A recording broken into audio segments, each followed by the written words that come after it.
네, 안녕하세요. 저는 디버깅을 통해 배우는 리눅스 커널의 구조와 원리의 저자 김동현입니다. 자, 여러분 보이는 이 책이 5월 12일에 출간이 됐는데요.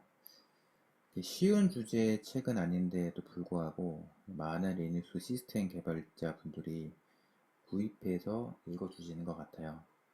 먼저 정말 감사하다는 말씀 드리고 싶어요. 여러 리눅스 개발자들의 성원에 보답하고자 이 책을 쓴 김에 이 책을 강의하는 동영상을 제작하기로 결심했습니다. 이번 비디오에서는 앞으로 제가 어떤 동영상 콘텐츠를 만들어 올릴 것인지에 대해서 간략히 말씀을 드리겠습니다. 사실 이 책을 쓰면서 이 책을 설명하는 동영상 강의 콘텐츠가 있으면 좋겠다라는 생각을 많이 했는데요.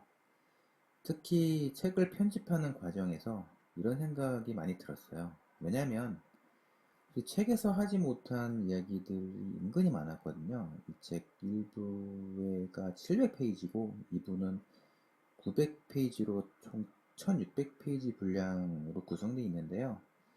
사실 제가 쓴 초고 원고의 분량은 2400페이지 분량이었어요. 그래서 분량이 너무 많아서 어느 정도 제 스스로 내용을 편집할 수밖에 없었는데요.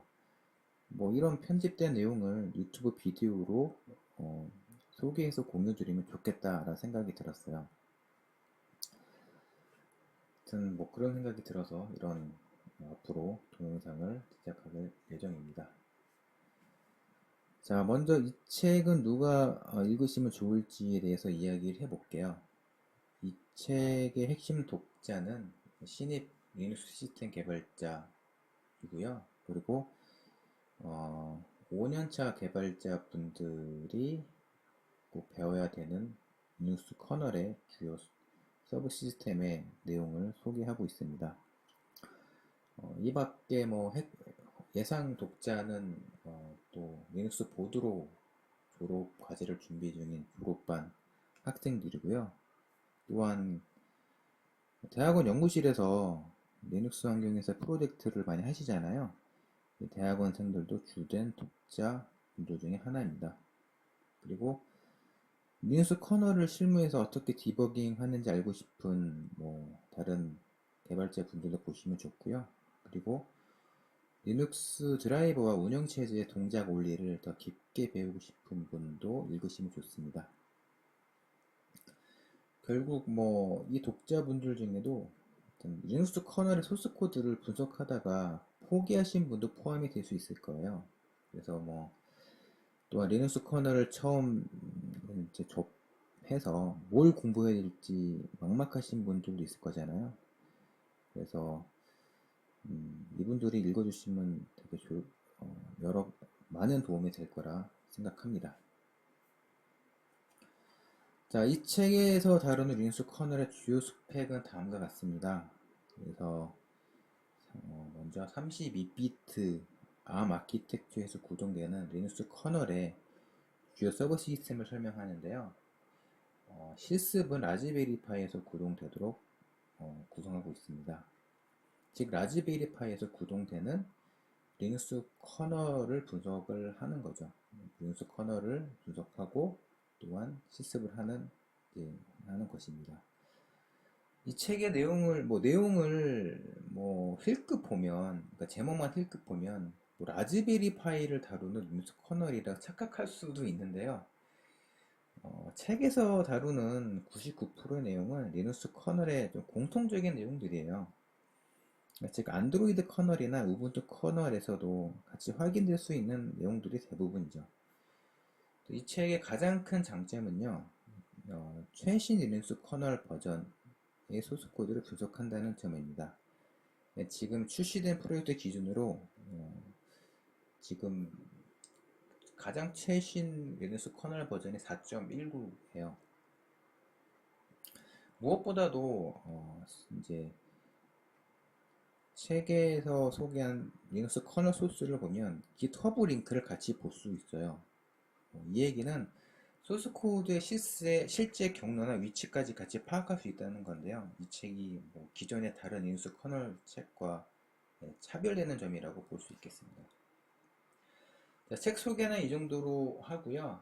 마지막으로 커뮤니티에 대해 소개를 드리겠습니다.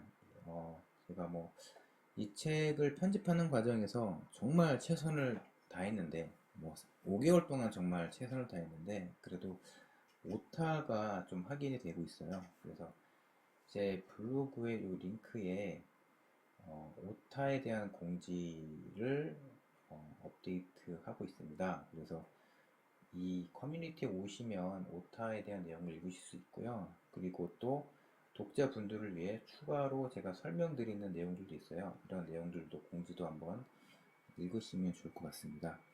무엇보다도 독자분들이 책을 읽다가 궁금한 점이 있으면 저희 블로그에 아무 페이지나 댓글을 올려주시면 제가 답을 어, 달아드리겠습니다. 그래서 뭐 제가 간단히 답을 드릴 수 있는 내용에 대해 질문에 대해서는 그 당일날 답변을 드리고요. 제가 좀 바쁜 상황에 처해 있으면 뭐 그래도 3, 4일 이내는 꼭 답신을 드리도록 하겠습니다. 자, 이제는 이제 어떤 동영상 콘텐츠를 올릴 것인가 이 내용을 좀 설명을 좀 이제 말씀을 드리려고 하는데요. 사실 좀 뭐 사실 코로나 바이러스 시대잖아요.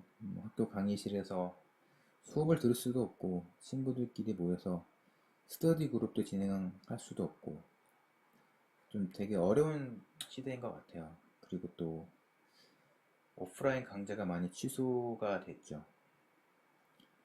사실 뭐 개발자 분들도 마찬가지 처지인 것 같은데요. 뭐 재택근무를 하면서 어, 주위 동료와 떨어진 상태에서 이제 개발하기 때문에 소통하기에 쉬운 상태는 좀 아닌 것 같아요.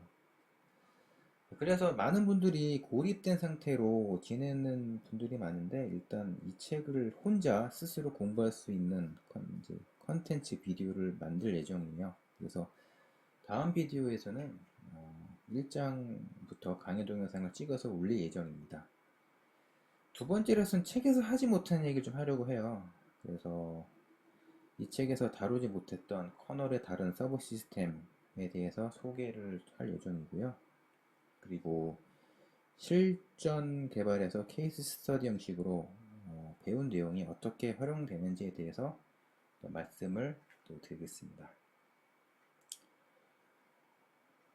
그리고 그 다음에는 이제 실제 디버깅 하는 과정을 좀 설명을 할 예정입니다. 그래서 트레이스 30이나 ftrace 로그를 직접 열어서 디버깅 과정을 통해 자료 구조를 직접 설명하는 컨텐츠를 좀 제작해 보겠습니다. 무엇보다 트레이스 32 같은 경우는 프로그램을 직접 띄워서 어떻게 디버깅을 하는지에 대해서 설명하는 컨텐츠도 올릴 예정입니다. 그래서 그 다음으로는 ARM 프로세서에 대한 내용도 설명을 해서 동영상으로 올릴 예정입니다. 그래서 좀 더 구체적이고 실전에서 배운 내용을 어떻게 적용할 수 있는지 그런 생생한 이야기를 좀 많이 하려고 합니다. 이제는 책을 읽는 방법 요령에 대해서 설명을 좀 드리겠습니다. 그러니까 여러분들 책을 좀 읽다가 좀 이해가 안 가는 부분이 있으면 너무 오랫동안 고민을 하지 않았으면 좋겠어요. 이 책은 사실 난이도가 점점 어려워지는 방식으로 챕터를 구성했는데 난이도가 점점 어려워진다? 그러니까 각 난이도가 점점 어려워지는 부분도 있는데 좀 더 자세하게 설명을 하는 이제 방식이거든요. 그래서 가장 첫 번째 절은 리눅스 커널의 서브 시스템의 기본적인 개념을 설명해요. 그래서 뭐 10장을 예를 들면 10장이 이제 스케줄링이잖아요. 그 스케줄링이 이루는 주요 개념에 대해 설명을 하죠. 그러니까 10장 1절에서 말이죠. 그래서 런큐라든가 뭐 프리엠션 아니면 뭐 그 프로세스의 우선순위에 대해 설명을 하잖아요. 그래서 기본적인 개념을 설명할 때는 소스 코드는 좀 없고 전체 개념이라든가 구성 원리를 위주로 설명을 해요. 그래서 이 부분을 읽다 보면 좀 이해가 안 갈 수도 있어요. 근데 그 다음 주를 읽으면 좀 이해가 안 가는 부분에 대해서 좀 자세한 설명이 좀 있을 거거든요. 그래서 좀 읽다가 이해가 안 가는 부분이 있으면 왜 이 부분이 이해가 안 가는지를 좀 메모를 해놓고 조금 고민을 하신 다음에 그 다음 절을 읽으셨으면 좋겠어요. 사실 좀 스스로 좀 고민해보고, 왜 이게 이 내용이 이해가 안 갈까? 이 개념이 무엇일까? 좀 고민하는 과정도 좀 중요한 것 같거든요. 왜냐하면 실전 개발에서 이런 고민을 뭐 다른 개발자들도 굉장히 많이 해요. 그래서 이런 고민을 많이 할수록 스스로 문제를 분석하는 능력, 분석 능력이 업그레이드가 되거든요. 그래서 좀 고민을 해보고 이해가 안 가는 부분을 메모하는 것도 좀 되게 좋은 방법인 것 같아요. 자, 그 다음에, 뭐, 제가 이제 말씀드린 내용인데, 공부한 내용은 꼭 메모로 정리하셨으면 좋겠고요. 되게 중요한 것 같아요. 그래서 파악한 내용, 이해가 안 되는 내용을 꼭 정리하시고, 꾸준히 체크하셨으면 좋겠고요. 계획표를 세우고 좀 자주 꾸준히 읽으셨으면 좋겠어요. 그래서 뭐 주말에 5시간을 뭐 3시간이나 5시간을 읽겠다라는 이제 계획표를 세우시는 것보다 하루에 꾸준히 1시간 정도를 읽으시는 게 훨씬 더 효과가 좋을 거예요. 그리고 마지막으로 실습은 되도록 해 보셨으면 좋겠는데요. 사실 제가 이 책을 마지막 그 편집하는 과정에서 여러 베타 리더들한테 그이 책에 대한 피드백을 받았거든요.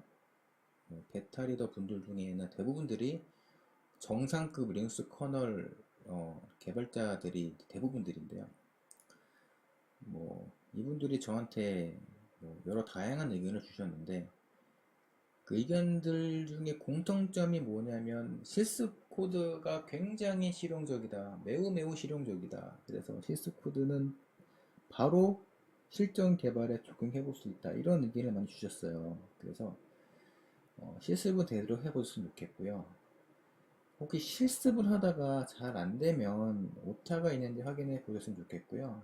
그래서 오타가 정말 아무리 확인을 해도 오타가 없는 것 같아요. 그러면 이 링크에 가보면 실습 코드가 업로드 돼 있거든요.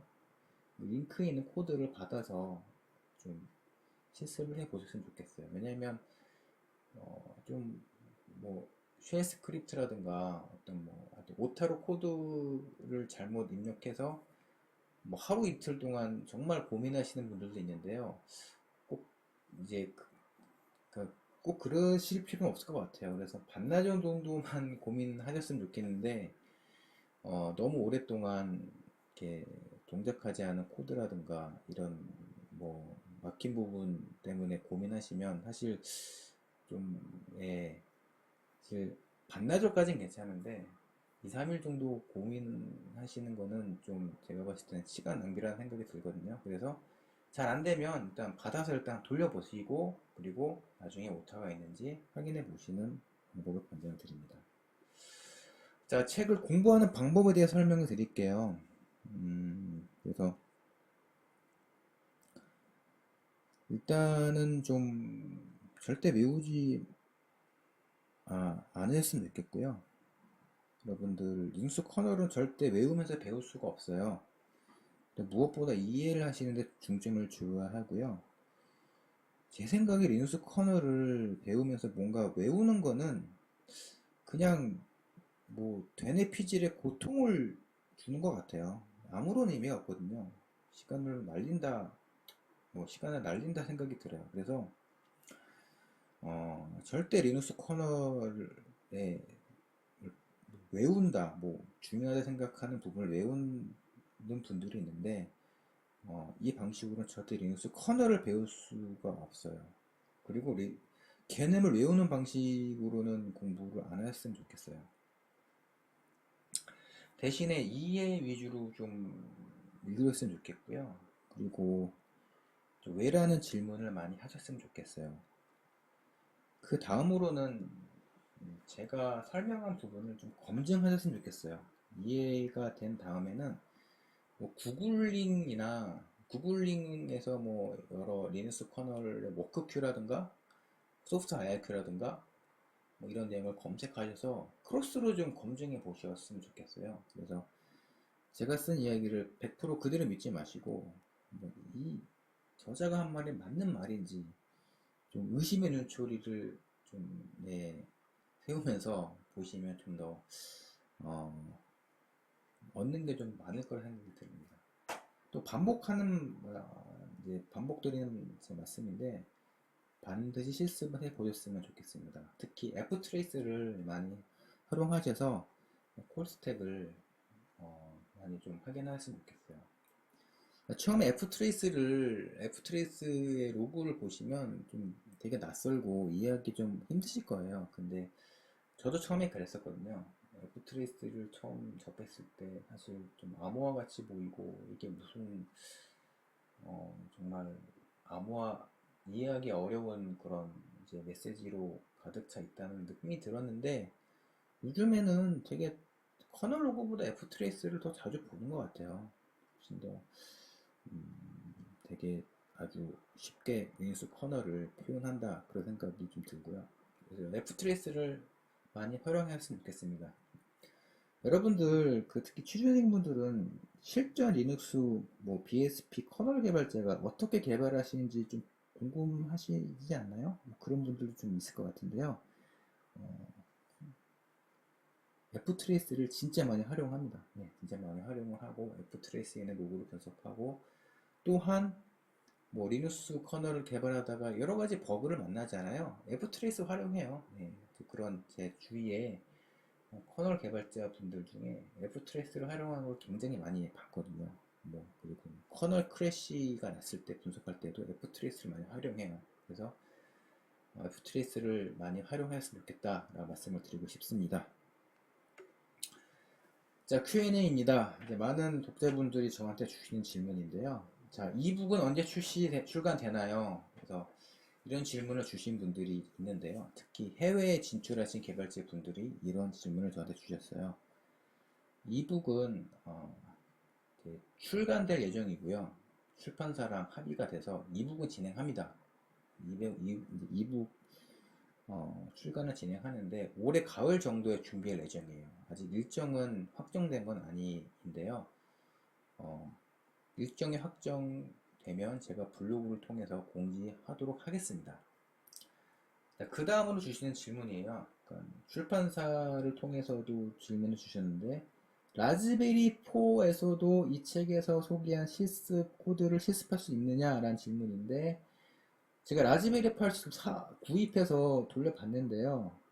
대부분의 실습 코드는 이제 활용할 수 있는데 확인해 보니까 인터럽트 번호가 라즈베리 파이 4에서 바뀌었어요. 그래서 5장, 6장, 7장은 그대로 실습을 할 수가 없어요.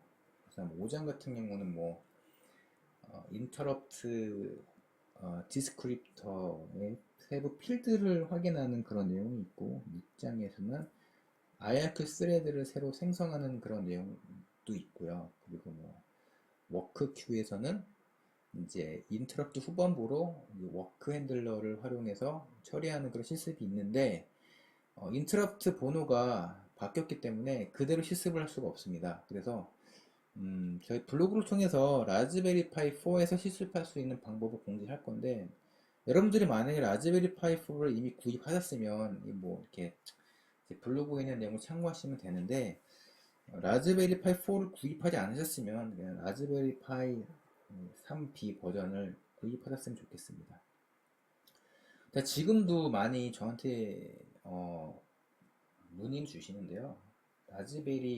라즈비안 커널 빌드가 잘 안된다라고 제보를 주시는데 저한테 이메일로 뭐 쉘 스크립트 코드를 주신 분도 있고 그때 뭐 빌드 커널 빌드하는 과정에 빌드 로고를 주신 분도 있는데 확인해 봤더니 다 쉘 스크립트에 오타가 있었어요. 그래서 일단은 쉘 스크립트에 오류가 있는지 확인해 보셨으면 좋겠고요. 그리고 커널 R 빌드가 안 되는 분들은 제 블로그에 이 글을 꼭 읽어 주셨으면 좋겠어요. 그래서 뭐, 네. 이 글을 요 포스팅 읽으시면 이제 라즈비안 커널을 빌드하시는데 큰 무리가 없을 것 같습니다. 자, 여기까지 뭐 이 책 앞으로 제가 어떤 동영상 컨텐츠를 올릴 것인지, 또한 뭐 책을 어떻게 읽는 게 좋을 것인지에 대해서 설명을 드렸고요.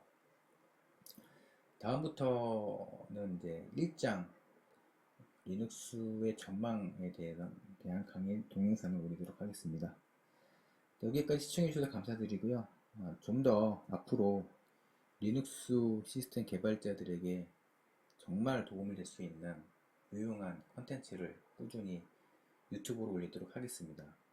또한 뭐 물론 블로그 활동도 꾸준히 잘 하도록 하겠습니다. 자, 감사합니다.